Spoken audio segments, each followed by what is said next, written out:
Evening Aerocammers. We're in the Aerocam workshop for the second of my Airwheel accessories suggestions video. So that's where we're going to have a look at some accessories that might be a good idea if you've got an Airwheel or a solo wheel or something like that, and you go rolling around the country on slightly more challenging terrain than perhaps the average Airwheel user. So I'm not really talking about the sort of things you'll need if you're just going to go rolling about town, because really, as I said in part 1, you pretty much don't need any armour for that unless you do a job that requires you protect a specific bit of your body. Like in my case, I have to have wrist braces on my hands because I'm a keyboard player for a living and I want that to continue. It's a hell of a lot easier to do that than any sort of manual lifting. Right, okay, so today we're going to look at, first of all, an improvement I've made to the Airwheel. If you watched any of my early videos while I was learning, you'll see that as soon as I got to the cricket ground at dawn, when there was loads of dew and sort of moisture on the ground, my feet immediately kept slipping off these pedals all the time, and that kept obviously ruining my practice, ruining my technique, and making me fall off a lot. And it's no fun falling over in wet grass, so what I have done is got some of this, which comes in a nice helpful roll. Let's just spin around towards the light. And as you can see, you get quite some roll of it for your £9, and for that is what it costs on Amazon. So this is what skateboarders use to stick on their skateboards so that their feet stick to the skateboards as well. And this is assumedly what means that they're not slipping about all over the place. So I thought, yeah, let's get some of that. Comes with a sticky back, but I'm never one to trust the sort of adhesives that come with these things. So I've done a little test. Let's roll that back up. If we have a look at my Airwheel over here, you'll see that I have applied 2 strips of this. This was slightly tricky because if you have a look really closely at the Airwheel there, you'll see it's got these little ridges that go all the way along the foot pad there. Which means that you have to apply this in a sort of very particular way. You have to literally cut it out to size, then start at one end, and then literally go down, pushing and making sure that you get in each of those little indentations there. And so anyway, basically with the back ones, I did them with just the stuff that came on the back of it. So just plonk those on, made sure the surfaces were really, really clean. So, you know, gave them a wet wipe down, then a dry wipe down, then an alcohol rub down. I didn't go as far as roughing them up with sandpaper. I wanted to wait and see if that was necessary or not. As it turns out, it might have been actually, because certainly when I was applying some CA glue to the front pads, which I was doing to see if that made a difference, see which ones fall off first. And for the CA, I used some pretty standard. See that one at the back there in the clear bottle? That's Hobby King medium thickness CA glue. I don't know how good that's going to be at sticking metal onto this stuff, whatever you'd call that. As you can see, having stuck these on, I've already been out for a run tonight and got them coated in sand and God knows what else as I rolled up an enormous sort of slalom BMX course in the woods, which was very exciting. As you can see, my Airwheel is suffering a little bit from the old weathering, and that's because I haven't cleaned it today. Normally I'm very good and I clean my Airwheel every day. And that can only be a good thing in terms of maintenance and making sure that there aren't bits of grit getting stuck and caught in the wheels and then getting sucked up into the important bits up here. Okay, moving on then. Exciting times, because we're back in the land of helmets. Now, this is the helmet I mentioned before, with its little, turn that on, with its glowing red LED brake light. Which isn't a brake light, it's just a rear light. And that's okay. That's basically alright if you're airwheeling about. You don't need it on pavements and things, so I tend not to wear it much, only when I know I'm going really, really cross-country. As I said, this helmet's a bit of a nightmare to mount a GoPro to. I could, I suppose, mount one at the top here, but, you know, I think that's going to affect the centre of gravity and make it tip backwards the whole time, which is not what you want. But other than that, it's good, it's worth 20 quid. But I thought to myself, we're going to need to do a bit better than that when it's winter and when it's raining, because we are in the UK after all. And, you know, when it's very cold and windy and, you know, I am doing all this rough terrain stuff, then that's going to become even more dangerous, and as I become more competent on the Airwheel, I'm going to be going faster on it for longer. So today in the post, the winter alternative arrived. What's in this little bag over here?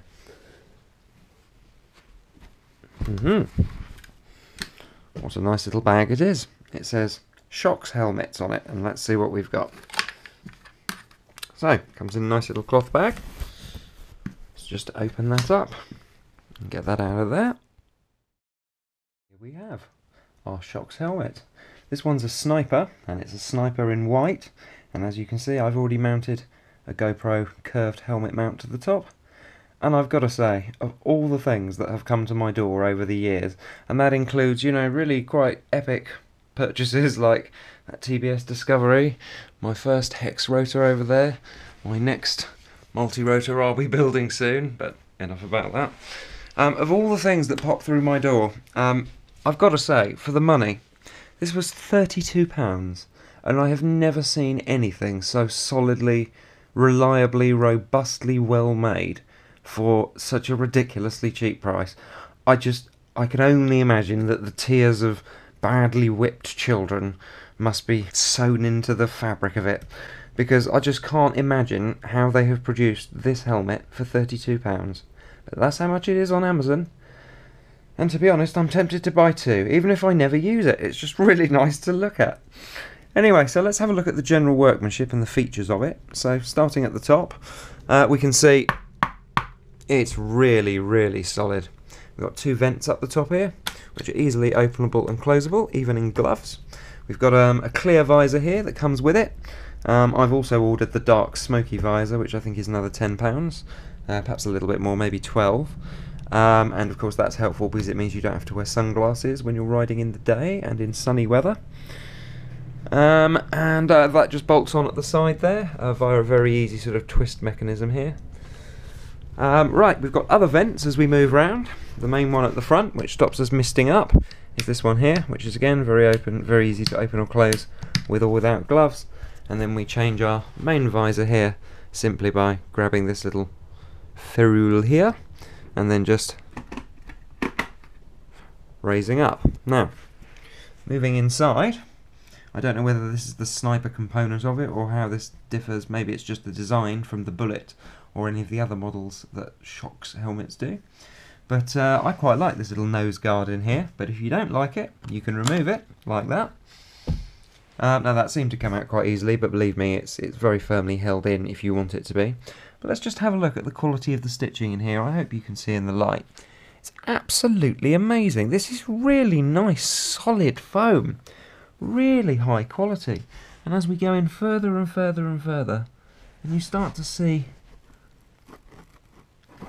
this isn't going to break over time. This is a really solid helmet. Let's turn it over and just go underneath and have a look and see if that continues. And I've got to say, yes it does. Look at this. Really nice padded. This is a sort of, it's not real leather, but it's a sort of really soft plastic leather. You can tell it's high quality.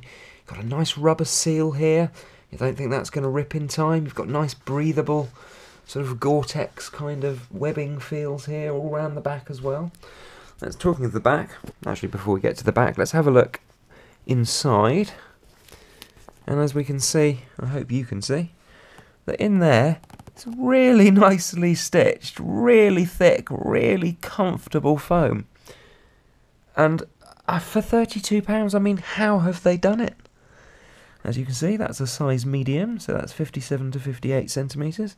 And I used the online guide on the Amazon website to measure my head and get exactly the right size, which it is. Okay, the last thing I want to show you before we move on to other things is the strapping we've got here, which is actually very, very high quality. You've got these nice soft pad bits that come over your sort of ears and cheek area and feel very, very comfortable. And then you've got a unique sort of system here for doing it up. Let's see if I can show you that. Okay, so this is the demonstration of plugging in the chin strap. There we go, so that ratchets in like that, and then to release it's as easy as just pulling that and out it comes. Anyway, moving on round the back. We've got these subtle little vents here. Can you see those? Those are wire mesh, and those are the only ones that don't have any covers. And then at the back we've got our DOT certified label and our M5758, and telling us it weighs 1.45 kilograms and that it has passed its final quality control, and I certainly believe it. It's a beautiful helmet, really, really well made. Now, is that overkill, you might think, if you're just going to go on an Airwheel, which, let's face it, can only go at 12 miles an hour? Well, it might be overkill, but I figure there are some other reasons that make this a very helpful purchase, especially in the winter months, and if you live in the UK, where the weather is often cold, usually raining, often drizzly, a bit grey, or you just can't predict it, you don't know what the weather's going to be. So, how nice would it be if you had a little helmet like that you haven't spent too much on, and yet you know is going to protect your head, even in the event of really quite a serious fall. I mean, I could pretty much fall down the side of a hill off that, wearing that, and I think I'd be alright.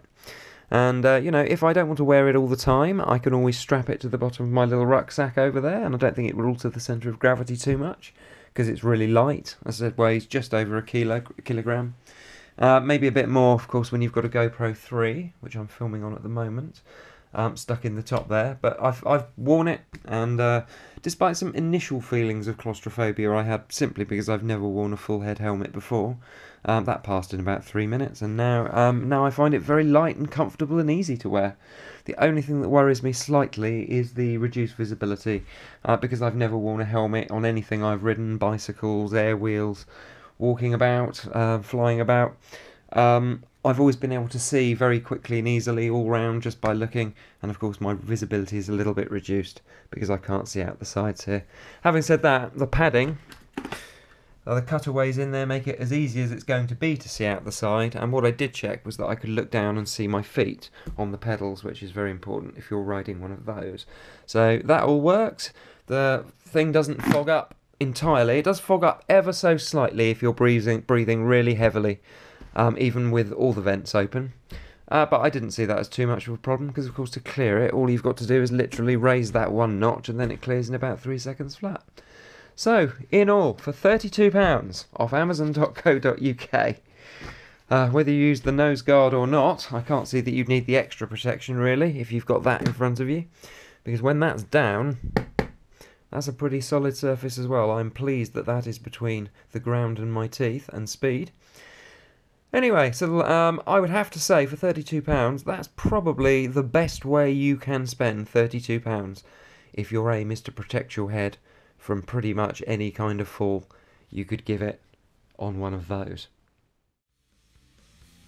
We will just move on to, just very quickly, my mum bought me a first aid kit, which she's absolutely right to point out I should at least have in the car, if not in my little knapsack over there, so that if I do take a tumble and any of the few bits of me that are left exposed do hit the concrete, I've got some at least sort of abrasion cover up, and there's some chance of me being able to ride home or back to the car with a full kit awaits. Hopefully once I'm in a car I can then drive myself to hospital. But really, I'm overdoing it here. I'm talking about riding in really slippy, wet, wintry conditions.